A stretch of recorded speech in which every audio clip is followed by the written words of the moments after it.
Hello guys. Magandang gabi sa inyo lahat. Ito ulit si Mike Padua at narito ulit tayo sa ating pinaka-latest weather analysis na yung araw po ng Lunes hanggang Miyerkules, unang linggo ng buwan ng Oktubre 2022. At ito po ang ating update for October 3 to 5. At ito ang ating Tagalog version. Pinaglilingkod sa inyo ng Typhoon 2000. Umpisa natin ang update. Ito ang ating latest GraphSat. Kikita po natin lumalakas na ang hangin silanganin. Ito po yung mainit na hangin mula sa karagatan po ng Philippine Sea. At ito po ay nakaka-apekto na yun sa iba't ibang bahagi po ng Luzon. Lalo na po ang silangan bahagi po nito mula sa Cagayan hanggang sa Northern Quezon. Kasama din po ang Kabikulan. Although ang Kabikulan may mga isolated thunderstorms na dumaan, mas magiging maulan sa may kanluran bahagi po nito. Lalo na dito sa may Southern Quezon. At papansin po natin, hanggang dito sa may dagat China ay maabot itong paglakas ng hangin silanganin at medyo nawala na po ang habagat. At pwede natin sabihin na nag-start na po tayo sa tinatawag nating transition month of October, na kung saan ang hangin will be purely easterlies na may konting hangin din mula sa hilagang silangan but hindi pa siya purely amihan. Although pwede natin sabihin amihan but hindi pa po siya official. Hintayin natin ang updates niyan mula sa Pag-asa. Sila po mag-a-announce. Pati yung termination ng habagat, hinihintay pa rin natin.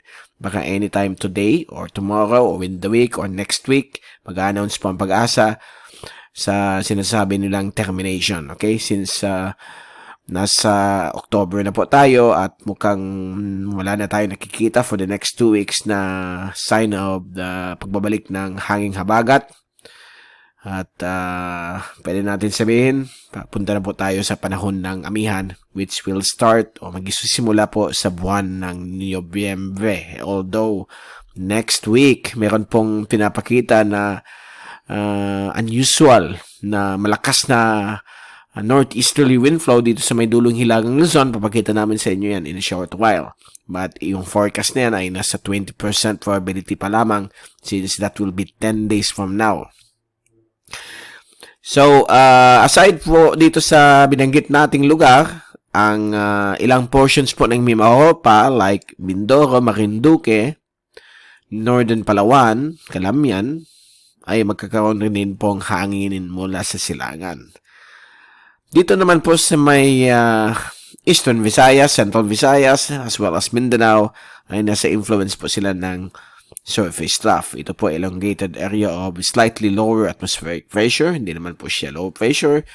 So far, ang buong Pacific, all clear po of any tropical disturbance or LPA na nag-develop as of this time. Wala po tayo. Clear po ang Western Pacific. And then, meron lang po tayo ditong lumalakas na intertropical convergence zone mula sa Marshall Islands, Micronesia, hanggang dito po sa may Palau. So, hanggang dyan lang po siya dahil po ang basehan po natin ng intertropical convergence zone o ITCZ ay yung pagsalubong po ng hangin mula sa hilagang silangan at timog silangan.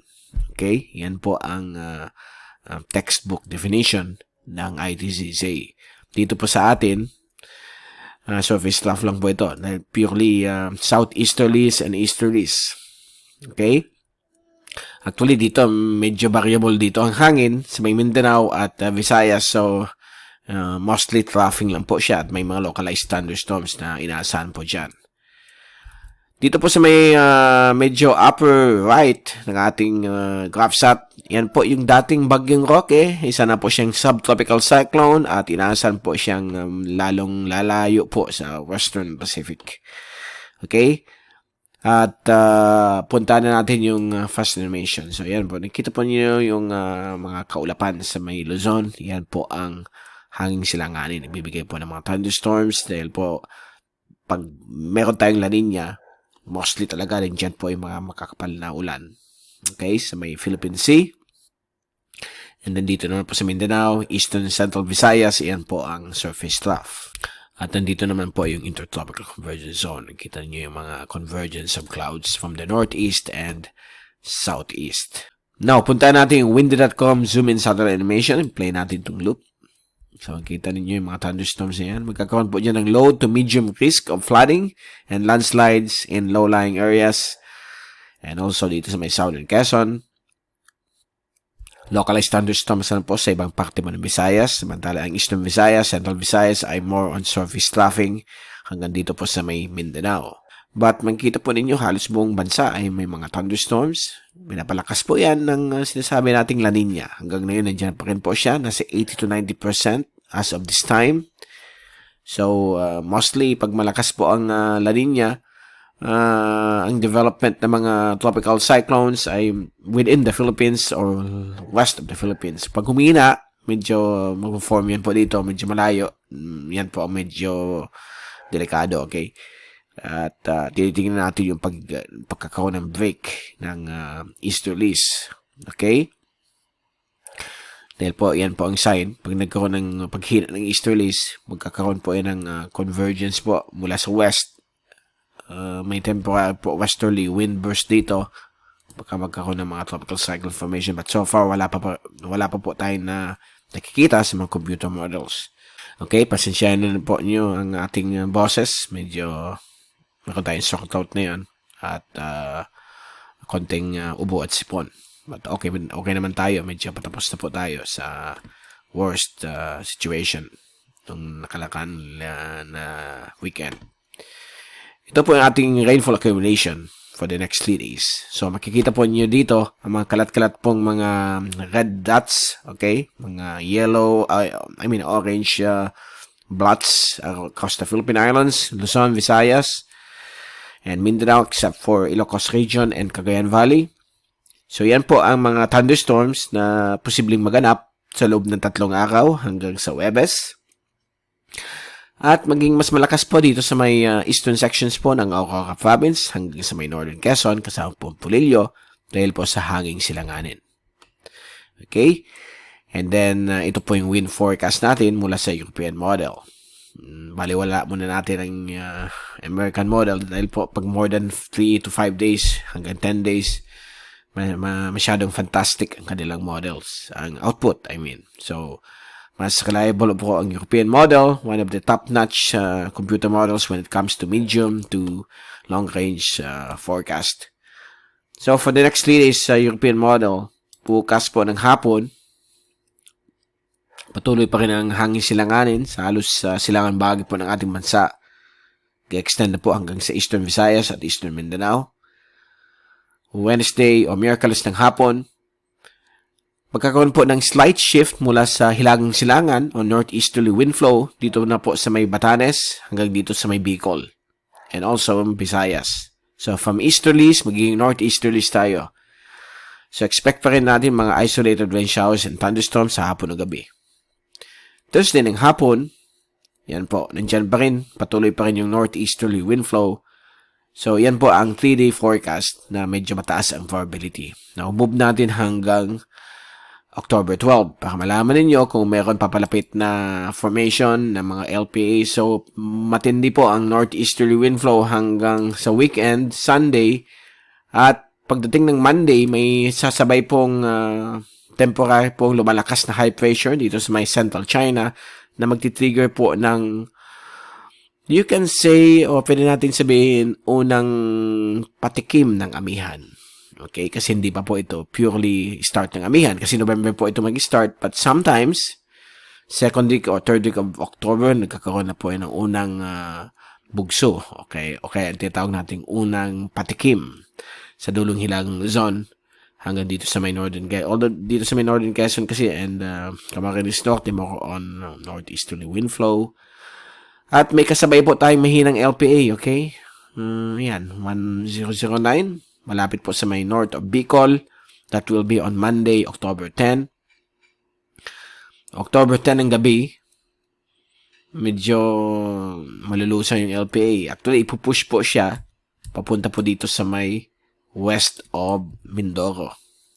At makita po ninyo yung hangin po dito sa forecast on October 10, maabot po ng 52 kph. Pag i-push natin sa gustiness yung hangin, sobrang lakas po yan sa may Batanes Umabot po ng 73 kph, bugsong na hangin. Move natin hanggang October 11. That will be on Tuesday, next week. Yan po, umabot po ng halos 80 kph. So, malakas po yan na unang bugso ng northeasterly wind flow. Pwede natin sabihin patikim ng amihan. Dahil po medyo may malakas na high pressure temporarily dito sa may central eastern or east central China. So, yan po. Okay? And then, on October 12, may mag-perform po ditong LPA. Nandyan po siya. Dito po siya mag-perform.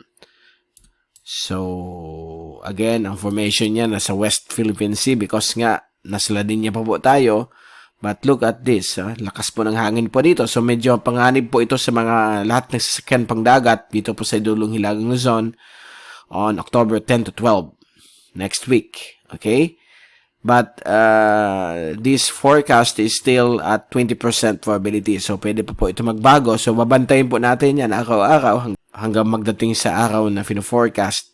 So, as of this time, 20% probability, but we are going to observe this or to watch the situation, okay, closely. And then, gawin sa dilim muna, gagalawin natin ito. Yan. So, there you go. Ito ulit yung patikim ng amihan. Wednesday, October 12. Yan po. So, posible po siya maging tropical depression sa may west of Calamian o west of Coron. At ang kanyang track niya ay papunta na po yan dito sa may dagat China at sa may timog silangan bahagi po ng Vietnam. Pero medyo malakas po itong tinatawag nating northeasterly wind flow. Okay? Unang patikim ng amihan, tinatawag natin. At ito po yung babantayin rin natin dahil meron po ditong medyo malaki na area of lower atmospheric pressure na posible maging another LPA. Pero hanggang October 12 lang yan. So, to be continued yan kasi hindi pa po natin alam what will be the result. But this is tinatawag na crucial remaining months of the year dahil po nandiyan po ang mga developments nila. So, we have one here. Okay. And another one here. So, again, hindi pa po natin alam yan kung matutuloy talaga yan. But again, it's under 20 or 20% probability ang forecast nito. And we expect every day may mga ulan pa rin tayo dahil po sa prevailing La Nina. And susubaybayan po natin ito sa susunod na mga ilang araw kung ano mga developments itong computer model na ito. But so far, yan po, meron na po kayong glimpse of what will happen on October 10, 11, and 12. So may possibility of 1 or 2 low pressure systems developing either over to the west and east of the Philippine Islands. Okay, so yan po ang unang analysis ng computer models na pinaka-reliable, yung ECMWF. Ang importante po ay lagi tayong handa, okay? At tayo po ay laging mag-pray na sana hindi po tayo tamaan ng mga bagyo na yung last quarter dahil medyo mahirap po ang situation natin na yun since ang ating bansa ay medyo grabe po ang economic situation. Oil prices mataas, bilihin mataas, halos lahat pataas, okay? Dadagdagan pa natin ng bagyo, so medyo mahirap po yan. So, deep prayers po tayo. Ano man religion po kayo, Catholic, Muslim, whatsoever.